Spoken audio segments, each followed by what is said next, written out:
नमस्कार, मैं हरिओम चौधरी आप सभी का स्वागत करता हूं इस ऑनलाइन यूट्यूब प्लेटफॉर्म पर।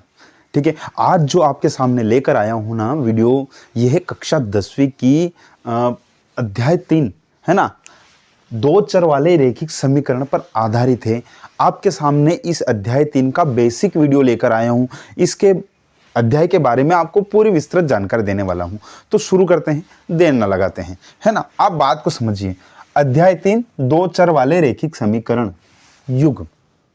रुको जरा, वीडियो को लाइक कर दो, चैनल को सब्सक्राइब कर दो, दोस्तों के साथ शेयर कर दो, है ना। अब पढ़ते हैं। आप समझो जरा, दो चर वाले रैखिक समीकरण युग्म की बात हो रही है ना। पहले इस शब्द को लेते हैं, बेसिक समझा रहा हूं आपको, पहले ही बोल रहा हूं, समीकरण। आप एक बात बताइए, इससे पहले आपने बहुपद वाला वीडियो देखा ना, मतलब यूनिट 2 थी, अध्याय 2 बहुपद था। आप एक बात समझिए, बहुपद होता क्या है? बहुपद, आपने बहुपद देखा होगा। मान लो x प्लस 2, ये क्या है? ये होता है बहुपद, होता है ना। पर अगर मैं इसके पीछे बराबर लगा के कोई संख्या लिख दूं, मान लो कि 3 लिख दिया मैंने, तो ये बन जाता है समीकरण। ठीक है, आप इतनी बात समझ गए ना, बहुपद और समीकरण को समझ गए ना, कि मान लो दो चर वाले रैखिक समीकरण युग्म में अपन पढ़ रहे हैं, तो उससे पहले आप समझो बहुपद और समीकरण के बीच में अंतर। ठीक है, अब ये तो एक चर वाली हो गई। अब अगर आपको बोला है यहां पर दो चर वाली, ये तो समीकरण एक चर वाली हो गई, है ना। ये लिखी मैंने, एक चर है इसलिए एक चर वाली समीकरण हो गई। आपको पूछ लिया दो चर वाली समीकरण। दो चर वाली समीकरण क्या होता है? देख लो, x प्लस वाई, है ना, x प्लस वाई प्लस 2 बराबर 3। अगर मैं यहां बढ़ा दूं तो ये हो गई दो चर वाली रैखिक समीकरण। अच्छा, ये रैखिक समीकरण, अब इस पे थोड़ा आगे बढ़ता हूं। दो चर हो गए, पहले समीकरण, है ना, फिर हम आ गए दो चर। अब आते हैं रैखिक। भैया ये क्या है? आप एक बात समझो, मान लो ये चर हैं, ये रैखिक कब होंगे? जब इन पर घात 1 होगी। घात 2 नहीं, रैखिक बोल रहा है। तो जब इन पर घात 1 होगी ना, ये 1 होगी घात, तब ये होंगे रैखिक समीकरण। और दो चर वाले रैखिक समीकरण आप समझ रहे हो? मान लो, ऐसा मान लो, ये 2x प्लस 3y, है ना, इक्वल टू 4, ऐसा मान लो भले। तो ये दो चर वाली रैखिक समीकरण, इसके यहां पर क्या है? कुछ नहीं ना। अब हम ये भी समझ लिया, पहले ये समझे, फिर ये समझे, फिर ये समझे। अब बचा क्या हमारे पास? ये युग्म। युग्म का मतलब, युग्म कहने का मतलब क्या है? उसका जोड़ा। सीधी भाषा में कहूं, युग्म का मतलब जोड़ा। जोड़ा क्या? कि ये जैसे एक समीकरण है, एक समीकरण होगी कोई सी, मान लो 3x प्लस 3 कुछ भी मान लो, 5y बराबर 9 मान लो। तो ये जो है ना, ये हो गया दो चर वाले रैखिक समीकरण का युग्म हमारे सामने आ गया। आया कि नहीं आया? इतना समझे ना आप। अब जरा इसके विस्तृत रूप को समझते हैं, है ना। दे समझो जरा, a1x plus b1y plus c1 बराबर 0, a2x plus b2y plus c2 बराबर 0। बराबर 0 जरूरत नहीं, कुछ संख्या भी हो सकती हो, ऐसा फिक्स नहीं है ना। आप ये बात समझ के चलिए। आप इस बात को समझिए, यहां पर ये क्या है भैया? a1 a2 b1 b2 c1 c2, ये क्या है? और ये x और y, इधर भी x और y क्या है? ये है चर। ये क्या है? चर। आप इस बात को समझ लीजिए। और ये सभी क्या है हमारे लिए? वास्तविक संख्या है। वास्तविक संख्या। वास्तविक संख्या का मतलब समझ रहे हो? मान लो कि a1 बराबर 5 होता और b1 बराबर 6 होता और c1 बराबर 3 होता, तो हम क्या लिखते हैं इस समीकरण को?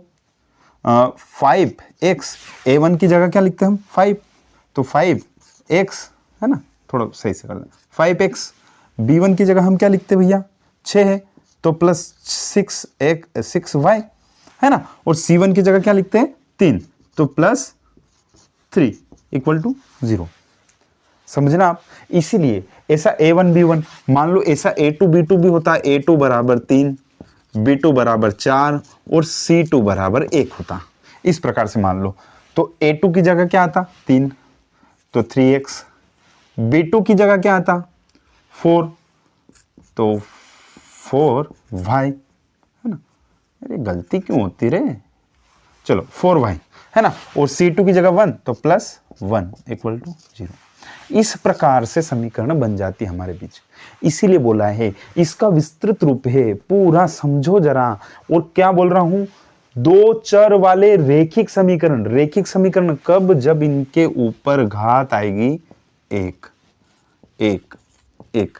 ये गलती तो होनी ही नहीं चाहिए, आप इस बात को बिल्कुल कान खोलकर सुन लो।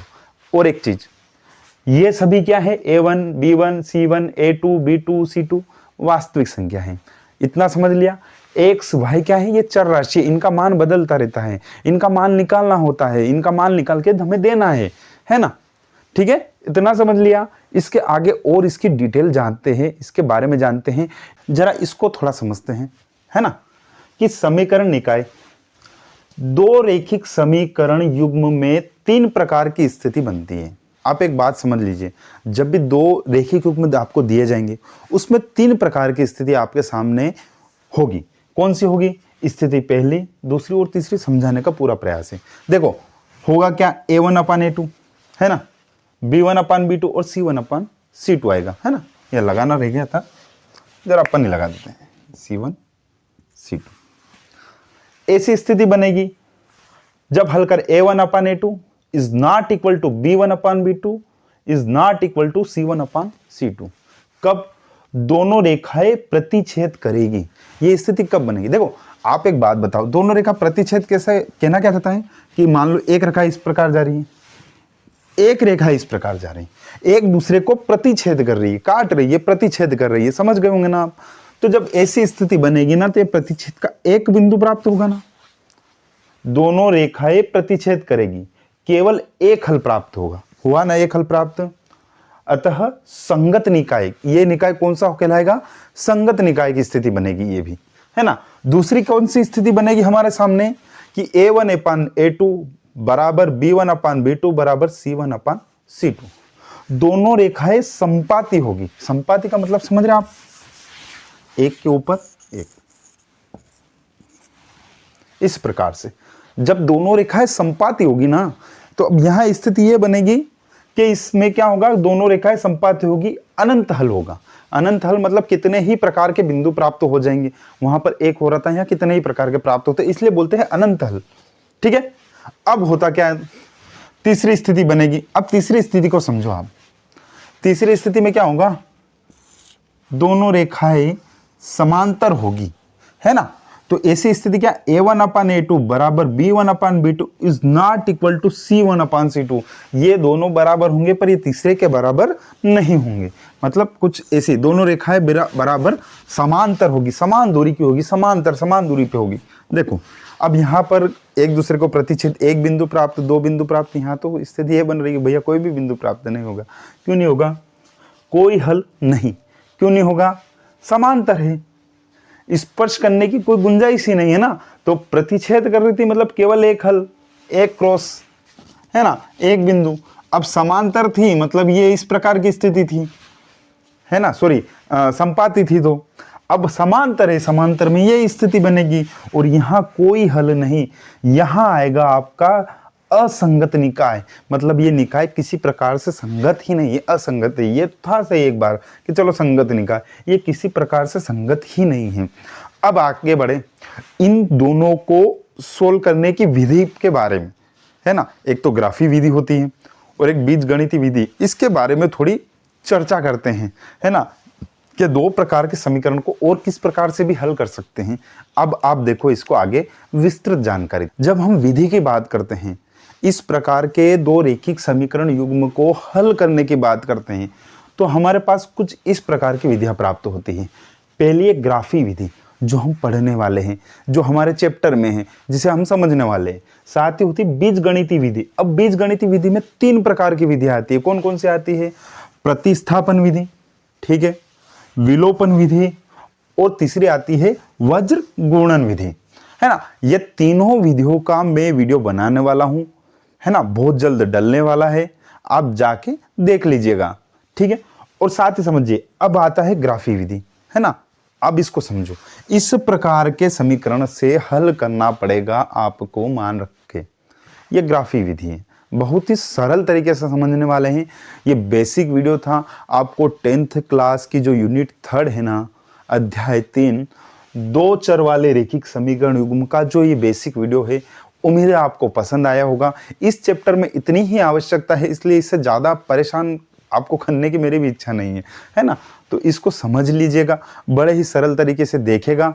आगे हम पढ़ेंगे 3.1, पूरी आसानी से समझेंगे, ठीक है। अच्छा वीडियो लगा हो तो लाइक कर दीजिएगा, चैनल को सब्सक्राइब कर दीजिएगा, अपने दोस्तों को थोड़ी मदद कर दीजिएगा, ठीक है। आज के लिए इतना, जय श्री राम।